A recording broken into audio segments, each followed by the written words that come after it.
Friend welcome back to my new blog. आप सभी लोग कैसे हो? आशा उम्मीद करती हूँ बढ़िया होगे। हम भी बढ़िया हैं। सभी को राधे राधे, जय श्री कृष्णा, जय श्री राम, जय माता दी फ्रेंड्स। तो सुबह का बज चुका है 10 और मैंने अपना ब्लॉग स्टार्ट कर दिया है। मैं नहा चुकी हूँ, पूजा कर दी है, काम हो चुका है। आज मैं बनाऊँगी गर्मा गर्म तहेरी और उसके साथ में बनाऊँगी चटनी और रायता रखा हुआ है, क्योंकि रायता ऐसा है ना, रायता कल बनाया था तो वही रखा है फ्रिज में। तो इस वजह से रायता नहीं बनाऊंगी, चटनी बनाऊंगी, चावल बनाऊंगी, जिसे बोलते हैं तायरी। ठीक है फ्रेंड। और देखिएगा हमारे यहाँ पे कितने सारे डब्बे रखे हुए हैं। देखिए मेरे घर में सिर्फ इतनी जगह है बस निकलने की। और ये देखिएगा, ये इधर भी रखे हैं, उधर भी रखे हैं, बहुत सारे डब्बे रखे हैं। अभी डब्बे वाले भैया आए थे तो मैंने उनसे बोला भैया पहले डब्बे लेकर जाओ, उसके बाद में ही हम दूसरे डब्बे लगाएंगे। तो आज मैंने ये वाला फ्रेंड सूट पहना हुआ है वाइट कलर का, और मैंने रील्स डाल दी हैं। तो आप लोग जाइए, जल्दी जल्दी से सपोर्ट करिएगा। और फ्रेंड एक और आप लोगों को एक खुशखबरी बताती हूँ। संजना के यहाँ पे आ गया है एक नया मेहमान, जो कि संजना ने किसी को भी नहीं बताया था कि जो पवन भैया हैं उनकी जो वाइफ हैं वो प्रेग्नेंट हैं। और भैया सच बताऊं तो बहुत जल्दी ये सब हुआ है, क्योंकि अभी ज़्यादा से ज़्यादा 1 साल हुई होगी उनकी शादी की, और पिछले साल में ही शादी हुई थी और इस साल उनके बेबी हो गया। और पता नहीं क्या हुआ है, लेकिन अभी संजना ने ब्लॉग में नहीं बताया। और मुझे पक्का पता है कि लड़का ही हुआ होगा, इतना मुझे मालूम है। और लड़का ही हुआ होगा। और दूसरी बात है, चलो अच्छी बात है, संजना के मतलब भाई आ गया। और उनकी बेटी के लिए जो रक्षाबंधन आ रहे हैं ना, तो कृषा राखी बांधेगी अपने भाई को। मैं अपने मतलब एक मुझे ऐसा लग रहा है कि जो पवन है ना, उनकी वाइफ को बेटा ही हुआ है। और संजना बहुत ज़्यादा खुश हैं। उन्होंने नज़र उतार के जिसे कहते हैं नौछावर नौछावर करके भी पैसे वैसे दिए। अच्छी बात है, फैमिली में देवरानी जेठानी ऐसे ही इस तरह ही रहे ना, जैसे इस तरीके से, तो कभी भी फ्रेंड्स लड़ाई झगड़ा नहीं होगा। लेकिन मैंने बहुत सी जगह देखा है जेठानी बड़प्पन छांटती हैं और ऐसा लगता है कि जे हमारी सास हैं। समझ रहे हैं आप लोग? तो कभी भी जेठानियों को बड़ा नहीं दिखाना चाहिए। ठीक है। और मैं यहाँ जहाँ रहती हूँ ना फ्रेंड, वहाँ पे सच बता रही हूँ, मैं आप लोगों को बताऊँ कि मैं हर किसी की चाची लगती हूँ।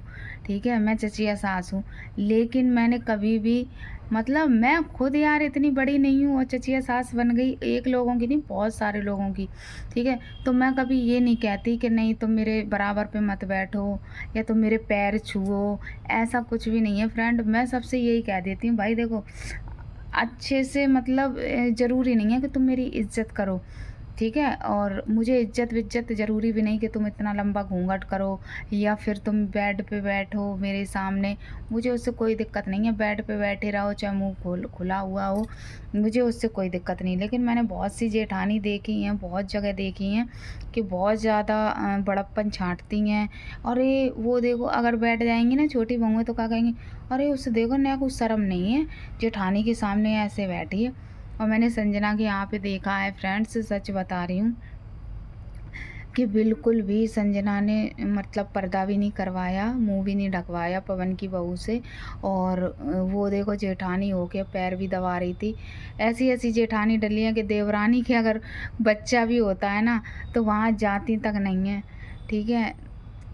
क्या बताऊँ आप लोगों को, ये मेरे साथ हो चुका है, इसलिए मैं कह रही हूँ। जब मेरी बड़ी बेटी हुई थी तो सच में ही मेरे साथ में कोई भी नहीं था, कोई भी। और जब मेरी छोटी बड़ी वाली मेरी बेटी है ना, तो जब वो हुई थी ना तो नहलाने के लिए भी कोई नहीं था। तो वो चीज़ याद आ जाती है कि बताओ कैसे कैसे लोग पड़े हैं कि जेठानी का इतना मतलब ऊंचा दर्जा समझते हैं कि पूछो मत। देखो कहते नहीं है आंखों की इज्जत होती है, तुम मुझसे गलत मत बोलो, मैं तुमसे गलत नहीं बोलूँ। बस ज़रूरी नहीं है कि लंबा घूंघट मारो, सर पे पल्लू रखो या बराबर मत बैठो। एक बात बताओ कि हम अपनी बड़ी दीदी होती हैं, हम उनके सामने नहीं बैठते क्या साथ में? तो एक जेठानी जो मिलती हैं वो हमारी कौन होती हैं? बड़ी वाली दीदी तो होती हैं। तो यही चीज़ है फ्रेंड, मैं आप लोगों को क्या ही बताऊं कि मेरे साथ ऐसा हो चुका है। इसलिए मैं कह रही हूँ कि जब मेरी बेटी हुई थी, सच बताऊं तो तो मेरे साथ उस टाइम पे कोई भी नहीं था मेरे हस्बैंड को छोड़ के, तो इस वजह से। और मेरे हस्बैंड थे, जो कि मेरे हस्बैंड ने मुझे मेरा साथ दिया। और हस्बैंड मेरे अस्पताल में मैं 4 दिन रही थी, तो वहाँ पे मुझे मतलब देखा भाली के लिए वो वहाँ पे बने रहे थे, कोई भी नहीं था। और सासू माँ थी, ठीक है, नंद भी थी, तो वो लोग मतलब तुरंत का तुरंत मतलब चले आए थे। और एक जो नंद थी हमारी वो रुकी थी बस 4 दिन के लिए। पर कोई नहीं, कहते नहीं है, देखो जब कहते नहीं है कि जब कोई किसी के साथ में नहीं होता है तो ऊपर वाला सबके साथ में होता है ना। आप लोग समझ सकते होंगे। तो यही चीज़ होता है फ्रेंड, और कोई बात नहीं है। लेकिन कहते नहीं है किसी का प्यार, किसी के घर परिवार में प्यार जब देखते नहीं हैं तो ये लगता है कि यार, ये देखो पता नहीं क्या हो गया, मेरे सोती हूँ ना तो ये चीज़, ये पता नहीं कैसा ये हो जाता है। नहा लिया मैंने तब भी। तो किसी का जो प्यार मोहब्बत घर में परिवार में देखती हूँ ना तो ऐसा लगता है यार, पता नहीं क्या किस्मत में लिखा के आए थे कि घर परिवार का प्यार ही नहीं मिला। सच बता रहे, किसी का भी नहीं मिला, किसी का, सिर्फ हस्बैंड को छोड़ के। ऐसे ऐसे वो है। संजना देखिएगा अपने देवर से कैसे बोलती हैं, बदतमीज है, फलाना है, ठिकाना, ये वो, लेकिन कोई भी बुरा नहीं मानता है ना। और मेरे जब बेटी नहीं थी ना तो लोग वागों ने ये तक कह दिया था कि मेरे बच्चे खिलाने की कोई ज़रूरत नहीं है, तो जैसे बहुत हैं खिलाने वाले। तो फ्रेंड्स वो बात याद आती है। और साल नहीं हुई थी मेरे 1 साल नहीं हो पाई थी तब तक मेरी बेटी हो गई थी, मतलब पेट में आ गई थी, 1 साल के बाद हो गई थी। तो फ्रेंड्स ये चीज़ है, कहते नहीं है ऊपर वाला देखता है। मुझे बच्चे सच में शुरू से ही पसंद है। यहाँ गली में हैं जितने भी बच्चे हैं मेरे पास आते हैं, चाय नाश्ता और जो भी खाना पीना होता है, जो भी, मैं बच्चों से कभी भी दुश्मनी नहीं मानती हूँ कभी भी। तो वही संजना की फैमिली में देख के मुझे बहुत अच्छा लगता है सच में। संजना का ब्लॉग मैं किस लिए देखती हूँ, संजना का जो कहते नहीं है, संजना का घर है, परिवार है, हंसी मजाक है, ठीक है, देवर के साथ में खेलना है, देवरानी के साथ में है, उन्हें देवर को परेशान करना है, देवरानी को परेशान करना है। किसी और घर में ऐसा हो ना तो सच में इतना गंदा आरोप लगाएं, पूछो मत, कह रहे देवर से ऐसे लिपकती है चिपकती है।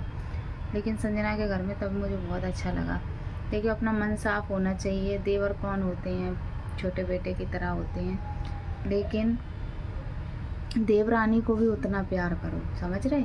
अब तुम देवर को प्यार करोगी, देवरानी को नहीं करोगी, तो हर किसी को लगेगा कि मतलब मेरी जेठानी मुझे प्यार नहीं करती, देवर को करती है। तो दोनों तरफ करो तो बुरा नहीं लगेगा। और अगर एक साइड होगा तो ज़रूर बुरा लगता है ना।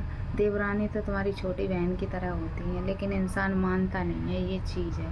बहुत से नहीं मानते, बहुत से मानते हैं कि हमारी छोटी बहन है और बड़ी बहन है, ऐसा होता है फ्रेंड। तो मेरा ब्लॉग कैसा लगा, आज तो मैंने अपना थोड़ा वही है, जब संजना का ब्लॉग देखा ना तो मुझे बीती बातें याद आ गई, तो वो मैंने थोड़ी शेयर कर ली हैं। तो और मेरा ब्लॉग अच्छा लगा हो, लाइक कमेंट शेयर, चैनल कर देना सब्सक्राइब। मिलते हैं नेक्स्ट ब्लॉग में, बाय बाय।